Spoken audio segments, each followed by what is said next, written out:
Hello everyone, welcome to the Belt and Road Face-to-Face.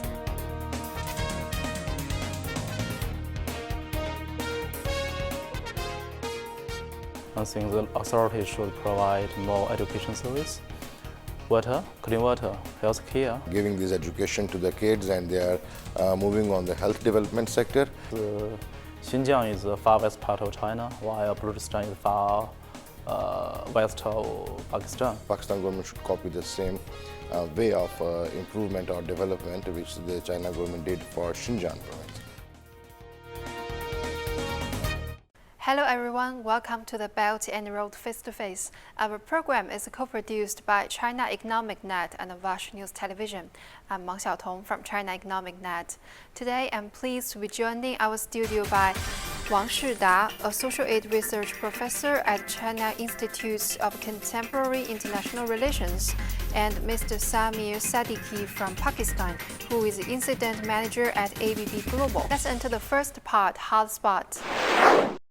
Addressing a news conference recently, Planning, Development and Special Initiatives Minister Asad Umar has said that the government will spend 600 billion rupees on the uplift of the 9 Balochistan districts in the next 3 years, which will help bring prosperity and stability to the province. According to Asad Umar, 67% households of these districts will be given electricity and gas. 16 small dams will be constructed to enable the irrigation of 150,000 acres of land.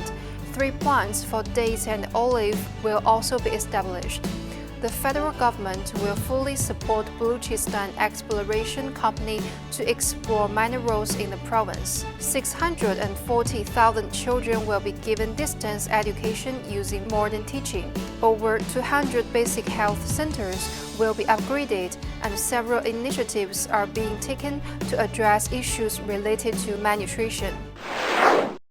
Based on the current development of Balochistan, what does this province need to improve most? As per my understanding, the most important in developing of any province or any place, basic needs which is required, that let the people to get develop their self eitherwise in education wise, health wise, skill wise, so they will be useful for the place and give their whole benefit and will be very needful for that place. So as per my understanding, as government are giving this education to the kids and they are moving on the health development sector, it's a very good initiative from the government side, and I hope it will be very appreciable, as the Balochistan is like, it's not like that developed the other part of Punjab or other province in Pakistan.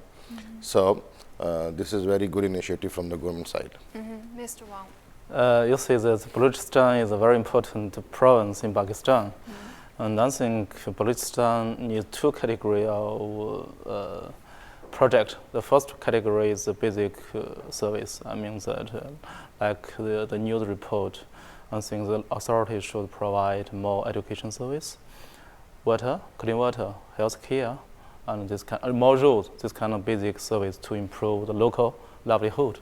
I think the second category of project, it is industry, because as my Pakistan friend mentioned, comparatively speaking, Balochistan is not so developed, comparatively speaking, a backward province in Pakistan. So that how to improve the economic situation, I think industry is one of the most important way out, because you see that Balochistan, you have so much resources and very good location. So that I think industries, based on the ground reality of Balochistan, should be way out. Mr. Sadiki, since you've lived in China for nearly 20 years, what Chinese province do you think that has a similar development model to Balochistan? Yeah, as per my observations and the time I spent here in China, the closely attached, like I think Xinjiang is a best example that the government should copy, the Pakistan government should copy the same way of improvement or development which the China government did for Xinjiang province.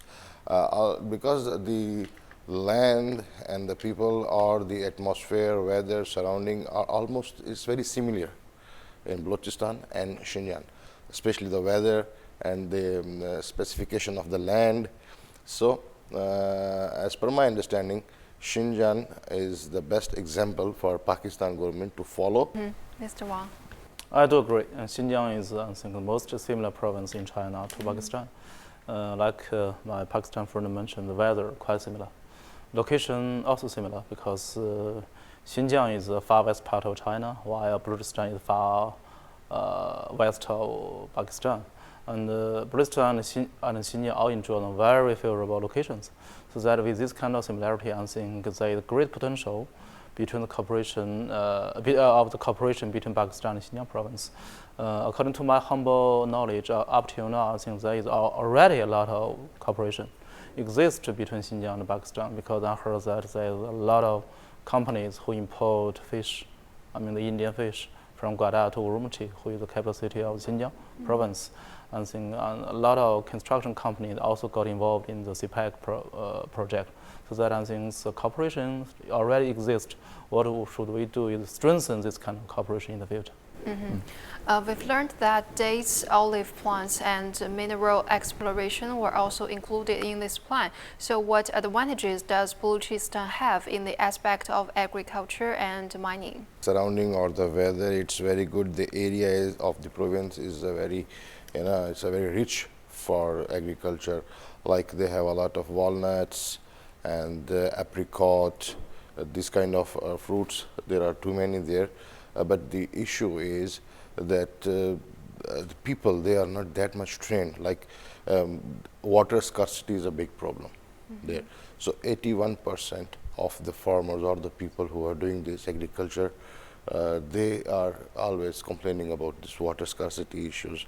And then again, lack of knowledge that they used to buy some, overdue seeds, then it's very hard, like 40% of the germination is failure for those crops. So the place is good, the land is good, it's rich for farming or agriculture, but still need to be developed in the sense of technology and guidance that they need there to how to do these things, agriculture, how to improve that. So government is now up to all these agriculture things, as we had said, that palm and these sides government are thinking about it now. I hope it will be better soon and we can see a more green Balochistan in future. Yeah, Mr. Wang. In terms of agriculture, I think because the weather in Balochistan is very dry and hot, generally speaking, this kind of weather is not so good or so beneficial for the development of agriculture as a whole.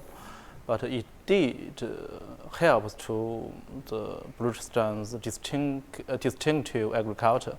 Because as far as I know, there is some kind of very good agricultural product in Balochistan, like the pine nut. You see that a kind of pine nut we can buy in Islamabad, in other cities, even in Karachi. The pine nut, the quality is very good. I think the price is very high, frankly speaking. When I first buy this kind of pine nut in Pakistan, I got shocked because the price is very high. So that means great potential. And also the date, also olive oil, this kind of product, very local with distinctive. The second, in terms of mining industry, I think, comparatively speaking, Balochistan is, I think, the province which is the biggest. It accounts for almost 50% of Pakistan territory, and it is full of natural resources, especially mineral resources. We all know that there is Sandak copper mine, there is Dud zinc mine. This kind of mines are already on operation. This kind of mineral resources lays a solid foundation for Balochistan to develop mining industry. I want to add another thing. Balochistan is rich in minerals in the sense of, as Mr. Wang said, that we have copper mines, zinc mines, gold mines, coal mines, right? So these are the very Reko gold mine is a famous. It's in already. Mr. Wang maybe have an idea on it. It's in progress now. So and the other and gemstones, there are many. So Balochistan is fully compelled with this mining. There is a lot of scope for the mining sector there. It's a rich province in the sense of mining, and so I think mining sector is a fully growing sector in Balochistan. A great potential. It's well known that Gwadar is also in Balochistan. What potential does this place have? $1 trillion was spending on this Belt and Road project. The whole Eurasia region, Gwadar port has officially, actually it's been announced, though, that it's been given to the China on the lease for working on it. So welcome every Chinese company project which is good for there or good for the people. They are welcome there, and people are going there, they're starting there. There's a multiple mega and small projects are ongoing in the pipeline together with China, Pakistan. Many child projects, like people are doing their cold storages and shipping companies, ocean deals companies. There are many kind of companies are ongoing there. Thank you, Mr. Wang. The first phase of the free zone of Guada already officially opened, and I think it is planned to become a business and logistics supporting center. A lot of projects I heard from my friends from Chinese companies who operate in Guada. They said that there are already some kind of project on commodity sales and the transit, like fishery, food processing. This kind of project are already there. I think once the free zone Guada is fully launched, Guada will become a node of CPEC. It will also become, I think, a very important demonstration area for the industrial capacity cooperation between China and Pakistan. In my opinion, in the future, it even have the potential to become the economic development engine for west part of Pakistan.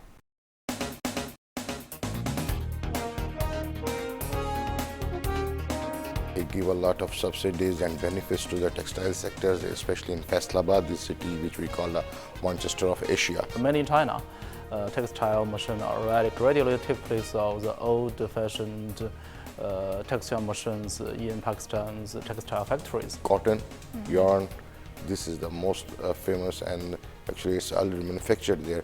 From end-to-end processes working there in the Pakistan. Cotton clothes, and also early a primary finished product like the bedding and towel, this kind of product. You are watching the Belt and Road face-to-face. Let's enter the second part figure. According to this,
we are so happy to hear that there's an increase in Pakistan's textile products. What kind of textile products from Pakistan are more competitive in the international market? First of all, as I want to let you know that Pakistan is the 8th largest exporter of textile commodities in Asia, and textile sector contribute 8.5% of Pakistan GDP.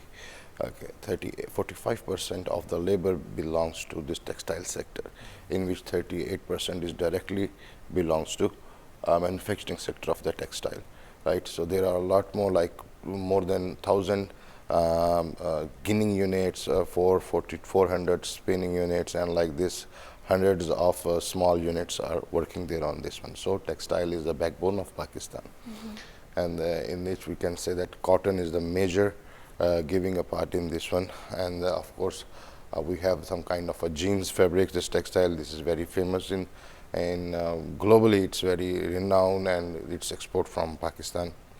So recently our Prime Minister Imran Khan, he gave a lot of subsidies and benefits to the textile sectors, especially in Faisalabad, this city which we call the Manchester of Asia. So I think textile is, if our government is working on this textile sector, it is very good for a Pakistan economy, and it will boom the economy very quick because it's already there. We need improvements, that's for sure. But running this and getting quick feedback from this sector is easy, and it's a very good decision by the government. As per the, you can say what kind of a textile is famous. I think cotton, yarn, this is the most famous, and actually it's already manufactured there. From end-to-end process is working there in the Pakistan, so it is the best one from the Pakistan. Mr. Wang, how much have you learned about Pakistan's textile products? Do they sell well in China? Pakistan textile industry developed very fast since 1990s and already become one of the world's most important producer and exporter. But talk about Pakistan textile export to other countries, including China. I think up till now, I think what's dominant product in Pakistan's textile export is simplified finished product like this kind of cotton clothes, and also early or primary finished product like the bedding and towels, this kind of product. The makeup clothes, the proportion in Pakistan textile export is still not, up till now, it's not very high. I think there is a great potential for Pakistan to export textile product to China, but up till now, mainly primary finished or simplified finished product. In the future, I think there will be more and more makeup clothes come to China. The production of cotton has a large impact on the textile industry. China is a major importer of cotton. So what can China provide to help with the difficulties faced by the Pakistan's textile industry? The difference between China is on textile sector or in the textile industry than Pakistan is a technology, right, which is far behind. Pakistan is far behind than China. So we need the technology, and of course with technology education, how to use the technology is more important, because you have a machine but you don't know how to use it, then it's useless for you. So with technology and education, train the local people there to work on it, grow more better and give more benefits to the countrywide and globally, and they can renown themselves in this sector. China is very much better, as we don't have that much resources in Pakistan. We cannot work on some kind of molecular issues for the cotton or the textile, how to make it more better. As Mr. Wang said before, that we are better in raw material, but we are not better in finished material. So that needs kind of machines, or what kind of a laboratory, we can do some molecular technologies we can use on this, or biotechnology. They have laboratories which are working, but not that as better as China. China and Pakistan, both countries which is good as textile factory, but we have different advantages. China's advantage may be a little bit on techniques or the efficiency, this kind of issues, but Pakistan, I think, is more advantages at the market, as well as the low labor cost. Because as far as I know, Pakistan still enjoys the zero tariff from EU and US. You see, if we can, the companies or the factories can establish joint factories in Pakistan instead of in China, I think this kind of textile product can enjoy the zero tariff from European Union or US. So that will lead to a win-win situation between China and Pakistan. I want to bring some kind of good news, that is, mainly in China, textile machine already gradually take place of the old-fashioned textile machines in Pakistan's textile factories. I think the Chinese company are sending more and more expert to provide service or installation as well as maintenance. So that a lot of techniques cooperation are going on. Of cotton cultivation, what cooperation do Pakistan have, and how can we strengthen this kind of cooperation in the future? When I heard that there is some Sino-Pak International Conference of Innovation in Cotton Breeding and Biotechnology concluded in, I think, in Xinjiang province, with the number of recommendation giving boost cotton industry under the China-Pakistan economic corridor. So the conference has attracted more than over 100 experts or scholars on cotton field. So they made a communication discussion. These kind of things are ongoing in the process between the both countries. So I think the people or the technology they are sharing, or the knowledge they are sharing, it is ongoing. And what can I say more, that the expert of both countries, they get agreed for some Pak-China joint laboratories for cotton and so they made these plentiful achievements already did in last 3 or 4 years, and I hope it will come with their results or with their feedback very soon. On the other hand, in Pakistan we don't have the resources are very limited, right? So whatever we have, either we also have some kind of a laboratories in Pakistan, but still they are not working as well as or as better as working here in China. So we need to work on that science part also to improve this kind of technologies to how to get more benefits with our land or with this cotton or with those sectors in which we are already good. So I think that this kind of advanced molecular research are also ongoing on these issues. So I hope so it will come better, and China is already helping Pakistan, and with the both coordination they are really working very well on it. I believe breeding is a very important area for our cooperation in terms of cotton cultivation, because the breeding of high quality means that you can increase the cotton productivity directly. So that breeding, I think, get a great potential. And also, on the other hand, mechanized planting is also very important because greatly enhance the efficiency. This kind of mechanized planting need a lot of machines, I think, which China side can provide. I also want to add one thing, that is, you see that the CPEC already entered to the second phase with the focus of agriculture, social livelihood, and also industrial capacity cooperation. Why not we both sides convince the GCC or the CPEC to consider the cotton cultivation and a very important project on the framework of the agriculture cooperation team? Because if we do this, we can mobilize more resources and more intelligent talent to help improve the Pakistan cotton cultivation.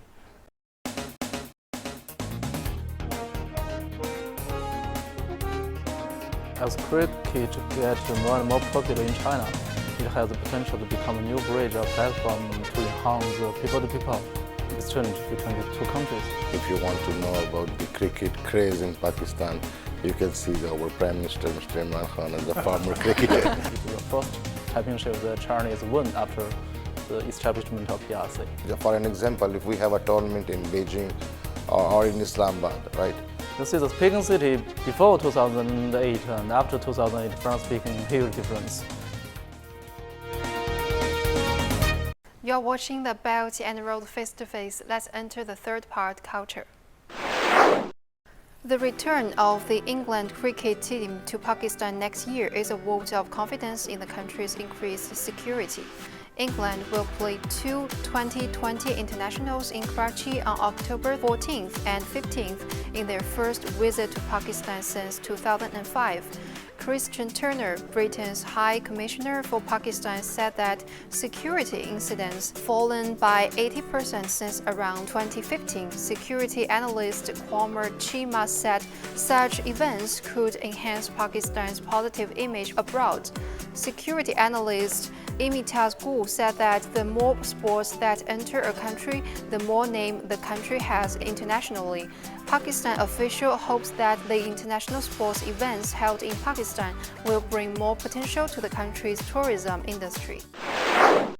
What does this sport mean to Pakistan? And in China, what sports can match the status of cricket in Pakistan? Cricket, yeah, it is very famous. If you had traveled to Pakistan, as Mr. Wang had the experience, you can see kids or elder or younger, everybody is playing cricket. Either you can see on the streets, in the grounds, or in the community centers grounds, wherever, either in the schools, wherever the Pakistani people, they get a chance to play some game. First ever it comes cricket. Either national game is hockey, or if you want to know about the cricket craze in Pakistan, you can see our Prime Minister, Mr. Imran Khan, as a former cricketer. And so he himself is a former cricketer, right? And he is a World Cup holder. So that's why he is also famous because of cricket, not only because of being a Prime Minister. We have local Premier Leagues like Pakistani Premier Leagues. Recently it finished. That was very famous, either in the season of COVID, when there's a lockdown and we have to social distancing. The nation is mad about cricket. Where it's a cricket, they don't think any other thing about over to the cricket. Either it's not really good, but still cricket is a passion for the Pakistani nation. And in China, I think basketball. I can match that. Yeah, NBA is a very famous. I can see either my kid, he wants to play to. He's too young, but he's still going for a basketball. So I think in China, basketball is the same as per my understanding. Mr. Wang. And I'm also very glad to mention the name Mr. Imtiaz Gul, who is one of my very good friends, and he said that this news, so I believe it. That means everything is getting better and better in Pakistan. Yes, cricket is most popular in Pakistan. We can see either in urban areas or in rural areas. A lot of kids, teenagers play cricket. Even I think they play at the corner of the street in Islamabad. I see a lot of this kind of happens. But talk about the sports in China, a lot of sports. Basketball, definitely, very famous. Another very popular is, sports is table tennis, because there is history. Because you see, after the establishment of PRC in 1949, the first championship the Chinese sportsman won is, I think, 25th World Tennis Championship held in West Germany. That is, I think, in 1959. At that time, a sportsman named Rong Guotuan won the championship. So that when he come back home, really get warmly welcomed by the national leader, including Chairman Mao and Premier Zhou Enlai. So that I think that's the reason why table tennis is so popular in China, because it is the first championship that Chinese won after the establishment of PRC. In recent years, cricket has also been well promoted in China. As cricket gets more and more popular in China, it has the potential to become a new bridge or platform to enhance the people-to-people exchange between these two countries. According to my humble knowledge, these things already happened. I think in 2019, the first table tennis games among the youth from 3 countries, namely Pakistan, China, and Afghanistan, being held in Jinan, I think, and in capital city of Shandong province. According to the attendance, the sportsmen who join this kind of games, they said that this sports game really helps them to enhance the mutual understanding and to enhance the solidarity among the youth from these 3 countries. I think definitely cricket will become a new bridge to the people-to-people exchange between China and Pakistan in the future. I think when there is a sports, if you are going somewhere to play some games or sports, or you invite someone to come to your homeland to play some sports, of course they will come with their teams, with their full group. Of course they will exchange the talks and the culture. So it always helps when you have to visit somewhere or you invite someone to visit you. That will bring a lot of thoughts, a lot of new culture or new experiences from both sides. Either it's Pakistan, China, as we are mentioning here now. So it will also help, of course, because if there's some kind of a matches or friendly matches or some World Cup or any kind of a tournament is being held somewhere between Pakistan and China, of course people will go there, they will see the local place also. It's not only the game will be end with several hours. After that people has to go to the local city places, meet with other peoples, they learn from them, they exchange the culture. So sports is also a culture exchange ambassador everywhere. And how will the holding international sports events benefit the country's tourism? For an example, if we have a tournament in Beijing or in Islamabad, right? So there should be a lot of people or who they like to watch that games in the stadium. The game will be finished with some hours or maybe a part of time. After that, they will have to travel that place. Yeah. They will have to go and see more things, which will help the tourism. They let them know the local weather, culture, people, right? Traditions. So this will help to make more interest in people. Does China have any experience in this area, Mr. Wang? Olympic Games in Peking City. You see, the Peking City before 2008 and after 2008, France making huge difference. Why? Because the central government invests so much resources to enhance the levels of Peking, including the hardware, like the infrastructure building, also including the service level, that's the software. More important is that during the session of Olympic Games, you see that the whole world media focus on Peking, so that the whole world know what Peking is now. So after Olympic Games, you can see that a lot of foreigners, I think, visit China. And also you see that China itself is a very important tourism market. The other parts, I mean, people from other parts of China also want to visit Peking to see the buildings related to the Olympic Games, like Bird's Nest. Bird's Nest also like the water cubes. This kind of building so famous in China. So definitely holding an international sport event will enhance specific cities' tourism. Thank you. Thank you for watching the Belt and Road Face to Face, and thank you too for coming to our show today. See you next time.